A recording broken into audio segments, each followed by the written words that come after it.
Doctor Kadambari Jethwani అక్రమ నిర్బంధం అమానవీయ ఘటనకు పాల్పడిన అధికారుల్లో ఒకరు అప్పటి Vijayawada deputy commissioner police DCP Vishal Gunni. ఈయన గారు 2010 ఐపీఎస్ బ్యాచ్కి చెందిన అధికారి, స్వరాష్ట్రం కర్ణాటక. విశాల్ గున్ని భార్య నేహా శర్మ కేంద్ర ప్రభుత్వ ఉద్యోగి. విశాల్ మామ కర్ణాటక రాష్ట్రం నుంచి బీజేపీ పార్టీ పార్లమెంట్ సభ్యుడిగా కొనసాగుతున్నారు. బీఏ చదివిన గున్ని సివిల్స్లో ఐపీఎస్కి సెలెక్ట్ అయ్యారు.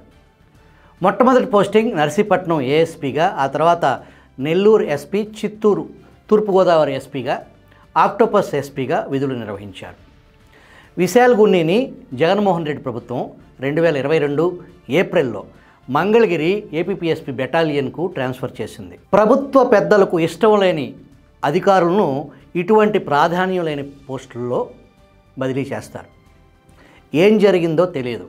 సరిగ్గా 2 నెలలు తిరగకుండానే జూన్ 17, 2022న విజయవాడ డిప్యూటీ పోలీస్ కమిషనర్గా విశాల్ గున్ని నియమింపబడ్డాడు.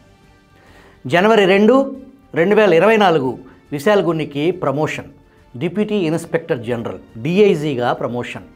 సరిగ్గా డిఐజీ ప్రమోషన్ వచ్చిన నెలకు డాక్టర్ కాదంబరి జత్వానిపై ఇబ్రహీంపట్నం పోలీస్ స్టేషన్లో కేసు నమోదు చేశారు. ఆమెను ముంబై నుంచి తీసుకొచ్చి జైలుకు పంపించిన 10 రోజులకు, అంటే ఫిబ్రవరి 12న విశాల్ గున్నిని విశాఖపట్నం డిఐజీగా జగన్ ప్రభుత్వం బంపర్ ఆఫర్ ప్రకటించింది. నాటి విజయవాడ పోలీస్ కమిషనర్గా తాతా కాంతి రాణా. తాతా రాణా 2004 ఐపీఎస్ బ్యాచ్కి చెందిన అధికారి. మీడియాలో కాంతి రాణా టాటా అని రాస్తూ ఉంటారు. ఇంగ్లీష్ లెటర్స్ టీఏను టాటా అని రాస్తూ ఉంటారు. నిజానికి అది తాత. ప్రకాశం జిల్లా చీరాలకు చెందిన వ్యక్తి ఈ తాత కాంతి రాణా. తన మొదటి పోస్టింగ్ నర్సీపట్నం ఏఎస్పీ, తరువాత చిత్తూరు ఎస్పీగా, గతంలో ఇదే విజయవాడకి ట్రాఫిక్ డీసీపీగా, లా అండ్ ఆర్డర్ డీసీపీగా పనిచేశారు.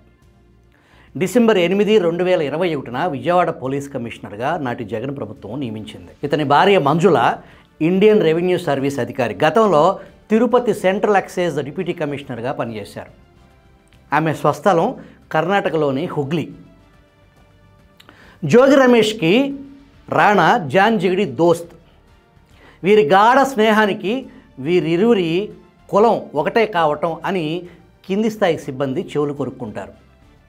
2024 సార్వత్రిక ఎన్నికలను దృష్టిలో పెట్టుకుని విజయవాడ పోలీస్ కమిషనర్గా తాతా కాంతి రాణాను నియమించడం జరిగింది. ఒక పక్క జోగి రమేష్ సాన్నిహిత్యం, మరొక పక్క జగన్ స్వామి భక్తి వెరసి రాణాను ఐపీఎస్ టు ఐపీఎస్ చేసింది. నాటి గులకరాయి విషయంలో ఓవర్ యాక్షన్ చేయటం, ఒక అమాయకుడిని గన్తో బెదిరించి ఫిక్స్ చేసి జైలుకు పంపించడం స్వామి భక్తిలో భాగం. ఇంకో అధికారి వీళ్ళందరికీ boss, Pendyala Seetharamanjaneyulu, PSR Anjaneyulu, 1992 IPS batch అధికారి. ఇతని ఫ్రెండ్స్ ఇంజిన్ ఆయిల్ అని పిలుచుకుంటారు. ఇతని గురించి చెప్పుకోవటానికి మనకి ఇక్కడ సమయం సరిపోదు. గతంలో పిఎస్ఆర్ ఆంజనేయులపై అనేక లైంగిక వేధింపులు, సివిల్ పంచాయతీ సెటిల్మెంట్ల ఆరోపణలు వచ్చాయి. కర్నూలు రోటరీ ఇంటర్నేషనల్ మహిళను పిఎస్ఆర్ లైంగికంగా వేధించాడని ఫిర్యాదు వచ్చింది. గుంటూరు ఎస్పీగా పనిచేస్తున్నప్పుడు ఒక యువకుడిని కొడితే అతను బ్రెయిన్లో బ్లడ్ క్లాట్ అయి చనిపోయాడు. 2 యువకులు పిఎస్ఆర్ వేధింపులు తాళలేక ఆత్మహత్యకు పాల్పడ్డారు. హైదరాబాద్ ఉస్మానియా యూనివర్సిటీలో విద్యార్థులను తీవ్రంగా కొట్టడం, వారి పట్ల అసభ్యంగా ప్రవర్తించడం నాటి ఉమ్మడి హైకోర్టు తీవ్రంగా మందలించి ఒక రోజంతా హైకోర్టులో నిలబడి ఉండాలని శిక్ష విధించింది. ఖమ్మం ఎస్పీగా ఉన్నప్పుడు భక్తరామదాసు ట్రస్టుకు చెందిన మహిళలతో అసభ్యంగా ప్రవర్తించాడనే ఆరోపణలు ఉన్నాయి. ఆగస్టు 15 భారతదేశం మొత్తం డ్రై డే, మద్యం దొరకదు. హై ప్రొఫైల్ వ్యక్తులతో గెస్ట్ హౌస్లో ఆగస్టు 15న మద్యం పార్టీ ఏర్పాటు చేసి నాడు వివాదాల్లో చిక్కుకున్నారు. సీతారామాంజనేయులు విజయవాడ పోలీస్ కమిషనర్గా వెలగబెట్టినప్పుడు ఐపీసీ చట్టం కాకుండా పిఎస్ఆర్ చట్టం అప్పట్లో అమలు చేశారు. సివిల్ పంచాయతీలు అక్రమ వసూళ్లకు పాల్పడ్డారని అనేక ఆరోపణలు ఉన్నాయి. అదే సమయంలో ఒక మహిళా డాక్టర్ మంజు భార్గవిని వేధించారని అప్పట్లో ఎఫ్ఐఆర్ రిజిస్టర్ అయింది. ఆమెకు ఒకేసారి తన అధికారిక ఫోన్ నుంచి వెంటనే 50 ఫోన్ కాల్స్ చేశారు. అశ్లీల ఎస్ఎంఎస్లు పంపించాడు. నా పేరు రామ్, నాపై నా భార్యకున్న నమ్మకమే నాకు పెద్ద బలం. ఇతరుల గురించి నేను బాధపడను. ఇది ఇంజనీర్, అదే ఆంజనేయుల ఫిలాసఫీ. భార్య నమ్ముతున్నంతకాలం నేను వెధవ పనులు చేస్తూనే ఉంటాను అని కవి భావం. ఆ తర్వాత కొంతకాలానికి ఢిల్లీ ఇంటెలిజెన్స్ బ్యూరోలో పనిచేసే అవకాశం వచ్చింది. అతని ప్రవర్తన కారణంగా అక్కడి నుంచి తప్పించారు.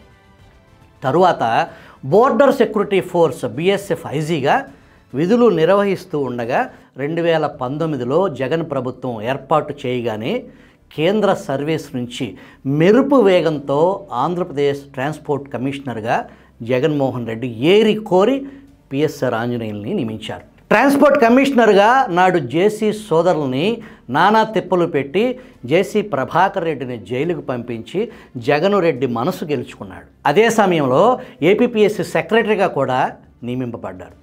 ఏపీపీఎస్సీ చైర్మన్ నాడు ప్రొఫెసర్ ఉదయభాస్కర్ కొనసాగుతున్నారు. అది రాజ్యాంగబద్ధమైన పదవి. గవర్నర్, రాష్ట్రపతి ఇన్వాల్వ్మెంట్తో నియామకం ఉంటుంది. ప్రొఫెసర్ ఉదయభాస్కర్ చేత బలవంతంగా రాజీనామా చేయించాలని ఉదయభాస్కర్ను ఎన్ని రకాలుగా బెదిరించాలో అన్ని రకాలుగా బెదిరించి ఇబ్బందులు పాలు చేశాడు. పిఎస్ఆర్ ఆంజనేయులు అచ్చెన్నాయుడు అరెస్ట్ చేయడం విషయంలో కూడా కీలక పాత్ర పోషించాడు. జగన్ మనసును గెలుచుకుంటూ వస్తున్న పిఎస్ఆర్ ఆంజనేయులు ఇంటెలిజెన్స్ డీజీగా జగన్మోహన్ రెడ్డికి కళ్ళు, చెవులు, ముక్కు అన్నీ తానే అయ్యి పనిచేయటం ప్రారంభించాడు. చంద్రబాబును జైలుకు పంపించడానికి నమోదు చేసిన inner ring road, skill development కేసుల్లో అనేక మంది అధికారుల్ని బెదిరించి బలవంతంగా కంప్లైంట్ ఇచ్చేటట్టు చేసి చంద్రబాబును జైలుకు పంపించడంలో పిఎస్ఆర్ ఆంజనేయులు ప్రధాన పాత్ర పోషించారు. నారా లోకేష్ను కూడా స్కిల్ కేసులో ఇరికించడానికి నారా లోకేష్ మిత్రుడైన కిలారు రాజేష్ని స్వయంగా పిఎస్ఆర్ బెదిరించడం, లోకేష్ పేరు చెప్పమని వేధించడం జరిగింది. అంతేనా? జగన్ కళ్ళల్లో ఆనందం చూడటానికి హెరిటేజ్ కంపెనీ అక్రమాలంటూ చంద్రబాబు సతీమణి భువనేశ్వరి, లోకేష్ శ్రీమతి బ్రాహ్మణిని కూడా కేసులో ఇరికించటానికి శత విధాలా ప్రయత్నం చేసిన స్వామి భక్తుడు, జగన్ భక్తుడు ఈ ఆంజనేయులు. ఇక పిఎస్ఆర్ ఆంజనేయులు కొన్ని వందల ఫోన్ కాల్స్ ట్యాపింగ్కు పాల్పడ్డారని, కేవలం రాజకీయ నాయకులకు సంబంధించిన ఫోన్స్ మాత్రమే కాకుండా హై ప్రొఫైల్ పారిశ్రామికవేత్తలు, సొసైటీలో పేరు ప్రఖ్యాతులు ఉన్న వాళ్ళ ఫోన్లు కూడా ట్యాప్ చేసి వ్యక్తిగత సమాచారాన్ని సేకరించి వాళ్ళని లైంగికంగా వేధించటం లేదా డబ్బుల కోసం బెదిరించటం, విచ్చలవిడి ఫోన్ ట్యాపింగ్లో బరితెగించాడనే ఆరోపణలు ఉన్నాయి. డాక్టర్ కాదంబరి జత్వాని అరెస్టు చేయడానికి ముందే పిఎస్ఆర్ ఆంజనేయులు బృందం బాంబే పంపించి ఆమె ఇంటి చుట్టుపక్కల మొత్తం రెక్కీ నిర్వహించి అంతా ఓకే అనుకున్న తర్వాతే ఇక్కడ ఎఫ్ఐఆర్ రిజిస్టర్ చేశారని తెలుస్తుంది. కుక్కల విద్యాసాగర్ను ఫిర్యాదుదారుడిగా ఎంచుకున్నది కూడా పిఎస్ఆర్ ఆంజనేయులే అనేది ఒక వాదన బలంగా వినిపిస్తుంది. దానికి కారణం మనాడు ఫోన్ ట్యాపింగ్ కింగ్ అనే ఆరోపణ ఎలాగూ ఉంది కదా.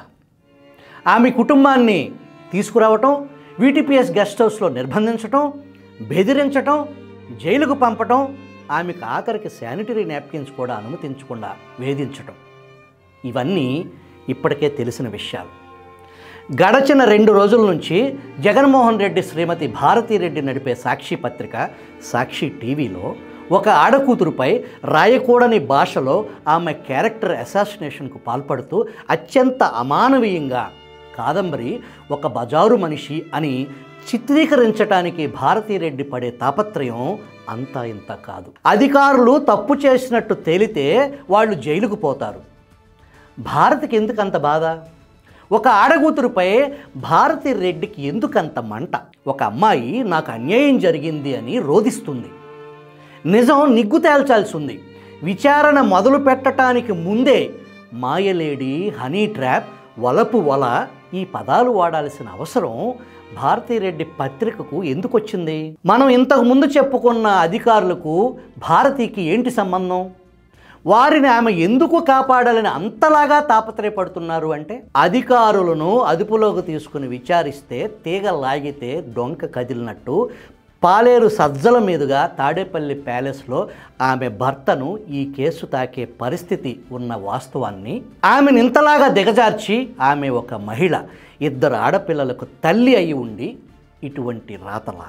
వైఎస్ షర్మిల కాంగ్రెస్ పార్టీలో చేరిందని చెప్పి నాడు ఆమె పుట్టుక మీద అసభ్యంగా విరుచుకుపడటం, వైఎస్ రాజశేఖర రెడ్డి శ్రీమతి విజయలక్ష్మి శీలాన్ని శంకించిన నీచుల నుంచి ఇంతకంటే ఏం ఆశిద్దాం? రాజశేఖర రెడ్డి నాకు మిత్రులు. గతంలో ఒకసారి నేను హైదరాబాద్లో రాజశేఖర రెడ్డిని కలిసినప్పుడు నా కుమారుడికి వ్యాపార మెలకువలు నేర్పండి అని అప్పట్లో 15 సంవత్సరాల క్రితం నన్ను రాజశేఖర రెడ్డి కోరారు. అప్పుడు జగన్ యువకుడు అని కడప స్టీల్ ప్లాంట్ ఉత్తిత్తి ఉక్కు కర్మాగారం ఓపెనింగ్ సభలో సర్దార్ జిందాల్ సెలవిచ్చారు.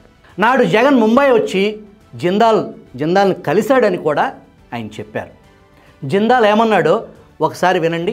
Shri Rajshekar Reddy ji was a personal friend of mine.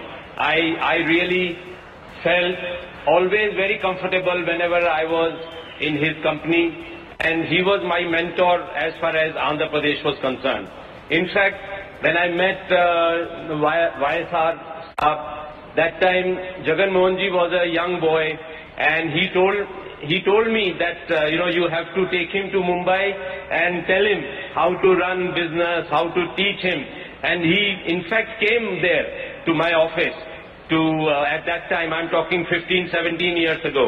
So this has been a real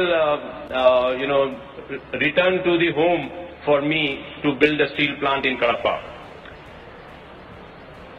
It gives me immense pleasure to see that Jagan Mohan ji is following the path of taught by his father and who is developing the state of Andhra Pradesh.